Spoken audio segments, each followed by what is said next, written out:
नमस्कार, welcome to Indian hegemony. मैं हूं अरहम मित्तल। आज के समय पूरे ग्लोबल मीडिया में केवल एक ही बात डिस्कस की जा रही है कि बागरम एयरबेस को कैप्चर करने के लिए यूएस अफगानिस्तान के ऊपर भी अटैक कर सकता है। इस पर वेरियस आर्टिकल्स भी पब्लिश हुए हैं। आप यहां पर आर्टिकल्स देख पाओगे। Trump wants Bagram airbase back.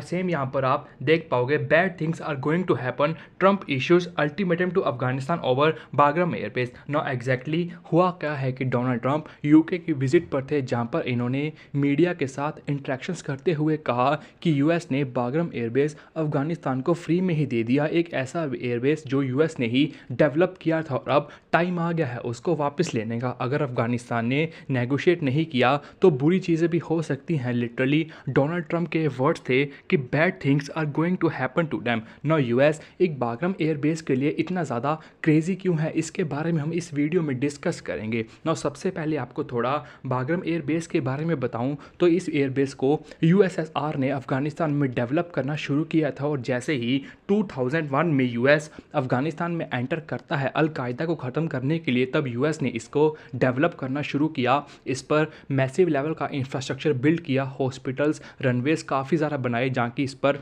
Tense of thousands of soldiers लंबे टाइम तक रह पाए। यहाँ पर वेपन्स को ईजिली स्टोर करके रखा जाए। तो ये one of the largest airbase है जो यूएस ने डेवलप किया है। तो यूएस इसको चाहता है कि ये अपने अंडर ले, क्योंकि इन्होंने इस पर काफ़ी ज़्यादा पैसा खर्चा है। सारा एयरबेस ये यूएस ने ही डेवलप किया है, जिसका डोनाल्ड ट्रंप का कहना है कि हमने फ्री में ही अफगानिस्तान को दे दिया, तो अब टाइम आ गया है इसको वापस लेने का। ना exactly Donald Trump and US चाहते क्यों है इस एयरबेस को वापस लेने के लिए। ना इस एयरबेस से यूएस के मल्टीपल टारगेट्स एक ही टाइम पर हिट हो जाएंगे और यूएस को एक काफ़ी ज़्यादा बड़ा एज हो जाएगा, जिसके बारे में हम एक एक करके समझेंगे। सबसे पहले चाइना के बारे में हम बात करेंगे। तो ये बागरम एयरबेस चाइना के जिंगजियांग प्रोविंस के काशगर नामक जगह से केवल 1 घंटे की दूरी पर है। काशगर वही जगह है जहाँ से सीपैक कॉरिडोर भी शुरू होता है और काशगर वही प्लेस है जहाँ पर चाइना ने अपने न्यूक्लियर वेपन्स को डेवलप किया था। और रिपोर्ट्स की माने तो आज भी चाइना काशगर में ही अपने न्यूक्लियर वेपन्स को डिप्लॉय करके रखता है। न जब से एससीओ की समिट के बाद चाइना ने विक्ट्री परेड निकाली है और वहाँ पर अपने टेक्नोलॉजी को, वेपन्स को बड़े लेवल पर दुनिया को दिखाया है। यूएस चाहता है कि चाइना के न्यूक्लियर वेपन्स पर हम अपनी पूरी नज़र रखें। तो जैसे कि मैंने कहा, बागरम एयरबेस केवल 1 घंटे की दूरी पर है काशगर से, तो यूएस ईजिली चाइना के न्यूक्लियर वेपन्स के ऊपर अपना चेक रख पाएगा। अगर चाइना अपने न्यूक्लियर वेपन्स के रिलेटेड कोई भी मूवमेंट करता है तो यूएस उसको ईजिली ट्रैक कर पाएगा। तो सबसे बड़ा रीज़न यही है कि यूएस चाइना के न्यूक्लियर वेपन्स के ऊपर अपना चेक बना के रखना चाहता है और चाइना की एक्टिविटीज़ को ट्रैक करने के लिए यूएस बैडली चाहता है कि हम इसका कंट्रोल अपने अंडर में ले लें। ना लॉन्ग टर्म के लिए यूएस चाइना को अपना एनिमी ही मान के चलता है और इंडिया को अपना काफ़ी ज़रा बढ़िया दोस्त मान के चलता है। भले ही डोनाल्ड ट्रंप इंडिया के अगेंस्ट काफ़ी ज़्यादा स्टेप्स ले रहे हैं, लेकिन ये हम शॉर्ट टर्म के लिए ही है। जब डोनाल्ड ट्रंप जाएंगे तब इंडिया और यूएस के रिलेशंस और ज़्यादा इंप्रूव होने शुरू हो जाएंगे। तो डोनाल्ड ट्रंप भले ही इंडिया के अगेंस्ट स्टेप्स ले रहे हैं, लेकिन लॉन्ग टर्म में यूएस इंडिया को एज अ क्लोजेस्ट एलाई देखता है चाइना को काउंटर करने के लिए। सो चाइना को काउंटर करने के लिए यूएस बैडली चाहता है कि इनके पास बागरम एयरबेस आ जाए। ना आप सभी को पता होगा कि चाइना BRI प्रोजेक्ट के थ्रू पूरी दुनिया पर अपनी कनेक्टिविटी इंक्रीज कर रहा है और कनेक्टिविटी इंक्रीज करने के नाम पर कंट्रीज को डेट ट्रैप में फंसा रहा है, उनके रिसोर्सेज पर अपना हक जमा रहा है यूएस के हेजेमनी को टक्कर देने के लिए। तो सेम अब यूएस ने भी यही करना शुरू किया है। यूएस एक एक करके चाइना को घेरने की कोशिश कर रहा है। सबसे पहले साउथ चाइना सी में यूएस फिलीपींस को बढ़िया सपोर्ट करता है, ताइवान को चाइना के अगेंस्ट बढ़िया सपोर्ट करता है। अभी बांग्लादेश में अंडर मोहम्मद यूनुस की सरकार चट्टगोम में यूएस की आर्मी आई है, बड़े लेवल पर युद्ध अभ्यास कर रही है और हाई चांसेस है कि यूएस बांग्लादेश में अपना मिलिट्री बेस लेने वाला है। बाकी पाकिस्तान में already US military bases on करके रखता है, तो अब अफगानिस्तान में भी बागरम एयर बेस को यूएस अगर ऑन करेगा तो एक तरह से आप समझ के चलो कि यूएस चाइना को घेरने की कोशिश कर रहा है और चाइना के ऊपर मैसिव प्रेशर डालने की कोशिश करेगा इन फ्यूचर में इन एयर बेसिस के थ्रू। तो जैसे ही चाइना अपनी इन्फ्लुएंस पूरी दुनिया में बढ़ाने की कोशिश कर रहा था BRI प्रोजेक्ट के थ्रू, अब यूएस ने भी वो काम प्रोग्राम शुरू कर दिया है और ये चाइना को ही घेरने लगा है। तो बागरम एयरबेस चाइना को काउंटर करने के लिए यूएस के लिए एक बहुत ही ज़्यादा बड़ा ट्रूप का इक्का साबित होने वाला है। नौ दूसरा सबसे बड़ा फैक्टर है पाकिस्तान। आप सभी को पता होगा सीक्रेटली आज भी पाकिस्तान की एयरबेसिस को यूएस ही ऑन करता है। ऑपरेशन सिंदूर के टाइम यूएस इंडिया के साथ पूरी तरह खड़ा था और कह रहा था कि इंडिया को डिफेंड करने का पूरा हक है, लेकिन जैसे ही ऑपरेशन सिंदूर में इंडिया ने पाकिस्तान के एयर बेसिस को स्ट्राइक किया, यूएस तुरंत ही पैनिक में आ गया और यूएस ने पाकिस्तान से कहा कि आप कैसे ना कैसे करके इंडिया से सीज़ फायर करिए। तभी पाकिस्तान का फ़ोन इंडिया में आया और अभी के लिए ऑपरेशन सिंदूर होल्ड में चला गया है। इन सभी का मेन रीज़न यही था कि आज भी यूएस पाकिस्तान की एयर बेसिस को ऑन करता है, सीक्रेटली ऑक्यूपाई करके रखता है। इवन कि पाकिस्तान के टॉप मिलिट्री ऑफिसर्स का भी कहना है कि without the permission of US हमको बिल्कुल भी अलाउ है नहीं इन एयर बेसिस में जाने का। तो यूएस आज भी सीक्रेटली इन एयर बेसिस को ऑन करता है। नाउ इन फ्यूचर इंडिया दोबारा से इन एयर बेसिस के ऊपर स्ट्राइक कर सकता है, क्योंकि अभी भी दुनिया तो यही मानती है कि एयर बेसिस सारे पाकिस्तानी ऑन करता है। तो उस हिसाब से यूएस बिल्कुल भी पाकिस्तान के ऊपर रिलाई कर नहीं सकता है, क्योंकि अगर इन एयर बेसिस को डैमेज पहुंचा तो यूएस के इंटरेस्ट को भी काफ़ी ज़्यादा हार्म होने वाला है, क्योंकि तब यूएस बाकी सारी कंट्रीज़ को काउंटर कर नहीं पाएगा, for example Iran and China. तो यूएस एक और सोर्स ढूंढ रहा है कि अगर पाकिस्तान की एयर बेसिस हम यूज़ ना कर पाएँ तो उस केस में कोई दूसरा एयरबेस हमारे पास प्रेजेंट होना चाहिए, जिसको इन्होंने अफगानिस्तान में बागरम एयरबेस देखा है। तभी ये उसको फोकस कर रहे हैं, क्योंकि Pakistan as a reliable partner बन के आया नहीं है। Pakistan time to time activities India के अगेंस्ट करता रहता है और इंडिया उसके रिटेलिएट में एयर बेसिस को डिस्ट्रॉय करेगा, तो उससे यूएस के इंटरेस्ट को काफ़ी ज़्यादा हार्म होने वाला है। तो इन सब एक्टिविटीज़ को देख के यूएस केवल पाकिस्तान के ऊपर रिलाई नहीं करना चाहता, अफगानिस्तान में भी अब एयर बेसिस तराश रहा है। और तीसरा इसका सबसे बड़ा एग्जाम्पल है ईरान के साथ कॉन्फ्लिक्ट। नाउ फ्यूचर में इजराइल और ईरान की एक बड़ी वॉर पक्का होने वाली है, क्योंकि अगर आपको पता होगा रिसेंटली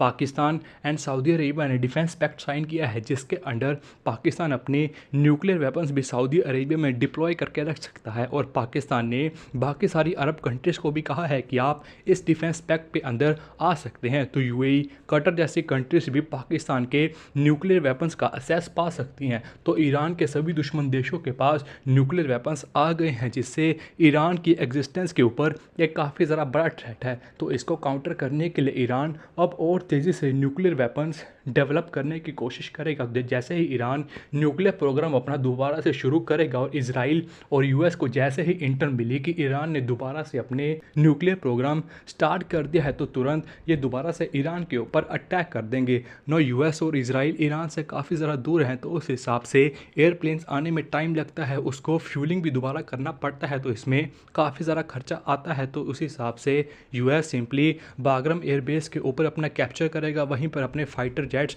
डिप्लॉय करके देखेगा। अगर इनको कोई इंटेल मिले कि ईरान ने अपने न्यूक्लियर प्रोग्राम को दोबारा से शुरू कर दिया है, तो सिंपली ये बागरम एयरबेस से ही उड़ेंगे और सीधा ईरान की बॉम्बिंग करके वहीं पर आ जाएंगे। जैसे कि मैंने कहा, यूएस ने ये एयरबेस मैसिव लेवल पर बिल्ड किया है, एक बहुत ही ज़्यादा बड़ा एयरबेस है, तो ईजिली यहाँ पर यूएस के फाइटर जेट्स बड़े लंबे टाइम तक रह सकते हैं। यूएस ईरान को काउंटर करने के लिए बैडली चाहता है कि इनके पास बागरम एयरबेस आ जाए। तो बागरम एयरबेस यूएस के लिए इतना ज़्यादा इंपॉर्टेंट है, एक ही तीर से ये चाइना को भी काउंटर कर सकते हैं और उस हिसाब से ईरान को भी काउंटर कर सकते हैं। और अगर अफगानिस्तान में कोई ग्रुप्स यूएस के अगेंस्ट खड़े हुए तो उनको वहीं पर निपटा सकते हैं। तो यूएस साउथ एशिया में अपनी प्रेजेंस काफ़ी ज़्यादा इंक्रीज़ करने के लिए और अपने दुश्मनों को टारगेट करने के लिए बागरम एयरबेस उसके लिए एक बहुत ही ज़्यादा इंपॉर्टेंट ऑप्शन है। नौ जब अफगानिस्तान के इनके बारे में पूछा गया, अफगानिस्तान ने सीधा ही मना कर दिया और कहा कि हम और 20 साल के लिए यूएसए से वॉर करने के लिए तैयार हैं, लेकिन हम बागरम एयरबेस का 1 इंच भी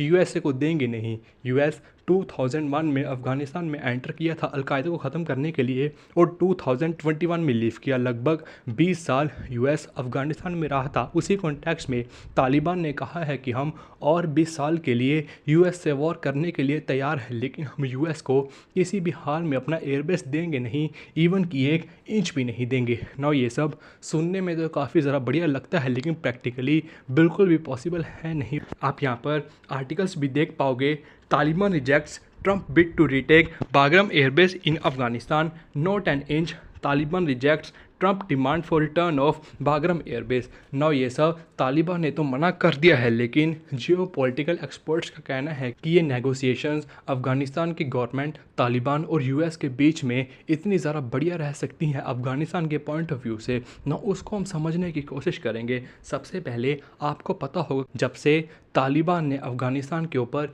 टेक ओवर किया है तब से यूएस ने अफगानिस्तान के जो अकाउंट्स थे उनके ऊपर फ्रीज डाल दिया है। अब जैसे ही नेगोशिएशंस हुई और अगर यूएस ने बागरम एयरबेस का कंट्रोल अपने अंडर ले लिया तो हाई चांसेस है कि यूएस उन अकाउंट्स को डीफ्रीज कर दे और तालिबान को परमिशन देगी कि आप उन पैसे को यूज़ कर सकते हो। तो $8 बिलियन के करीब का फंड पड़ा है, तो अफगानिस्तान के पास सीधा वो पैसे आ जाएंगे और तालिबान उसको यूज़ कर पाएगा। दूसरा, अगर नेगोशिएशंस के थ्रू ये एयरबेस अफगानिस्तान यूएस को लीज में देने के लिए तैयार हो जाता है तो यूएस वहाँ से भी पैसे भरेगा अफगानिस्तान को, तो अफगानिस्तान के पास काफ़ी ज़्यादा बढ़िया पैसे लीज से भी आ सकते हैं। बाकी जो इनका फ्रोज़न फंड पड़ा था वो भी यूएस रिलीज़ कर देगा, तो तालिबान के पास काफ़ी ज़्यादा पैसे आ सकते हैं। और दूसरी एक सबसे बड़ी बात कि अगर ये डील हो गई, मतलब तालिबान और ट्रंप के रिलेशंस काफ़ी ज़्यादा इम्प्रूव हो गए, तो उससे डोनाल्ड ट्रंप कर क्या सकते हैं कि तालिबान की गवर्नमेंट को रिकॉग्नाइज़ कर सकते हैं। आज भी तालिबान के गवर्नमेंट को कोई भी रिकॉग्नाइज़ करता नहीं है, तभी मेजर कंट्रीज में तालिबान की कोई भी एम्बेसी है नहीं। टॉक सारी सीक्रेट चैनल्स के थ्रू होती हैं या बैक चैनल्स के थ्रू होंगे, लेकिन ओपनली या मेजरली कोई भी एम्बेसी है नहीं। तो अगर दोनों ही कंट्रीज़ के बीच में ट्रेड डील हो गई तो हाई चांसेस है कि यूएस तालिबान की गवर्नमेंट को रिकॉग्नाइज़ कर ले, तो उससे तालिबान का एक काफ़ी ज़्यादा बड़ा फ़ायदा हो, क्योंकि ना केवल यूएस, तब यूएस अपने अलाइज को भी कहेगा कि आप भी तालिबान की गवर्नमेंट को रिकॉग्नाइज़ करो, तो मोस्ट प्रोबेबली सारी वेस्टर्न कंट्रीज तब तालिबान की गवर्नमेंट को रिकॉग्नाइज़ कर लेंगे और इनको सबको देखते देखते धीरे धीरे सारी कंट्रीज तालिबान की गवर्नमेंट को रिकॉग्नाइज़ कर सकती है। तो तालिबान के लिए ये डील एक काफ़ी ज़्यादा बढ़िया साबित हो सकती है, क्योंकि सबसे पहले उनको रिकॉग्निशन मिल जाएगी और दूसरी सबसे बड़ी बात, उनको इससे काफ़ी ज़्यादा बढ़िया पैसे भी मिलेंगे। तो अभी के लिए डील काफ़ी ज़्यादा बढ़िया रह सकती है, लेकिन अफगानिस्तान को तो यही कहना है कि हम किसी भी हालत में ये एयरबेस यूएस को देने नहीं वाले हैं। इसके लिए हम 20 साल और जंग करने के लिए तैयार हैं। और यूएस का भी कहना है कि अगर अफगानिस्तान ने नेगोशिएट नहीं किया तो इनको बुरी तरीके से हम पछाड़ेंगे। फ्यूचर में अफगानिस्तान और यूएस के बीच में थोड़ी कॉन्फ्लिक्ट हो सकती है बागरम एयरबेस को लेके। बाकी अगर इसके बारे में कोई अपडेट्स आएंगे तो मैं आपको वीडियो के थ्रू अपडेट कर दूंगा। बाकी आपका इस वीडियो में क्या मानना है, कमेंट्स में हम अपनी राय ज़रूर रख सकते हैं। तब तक मिलेंगे नेक्स्ट वीडियो में। Till then take care.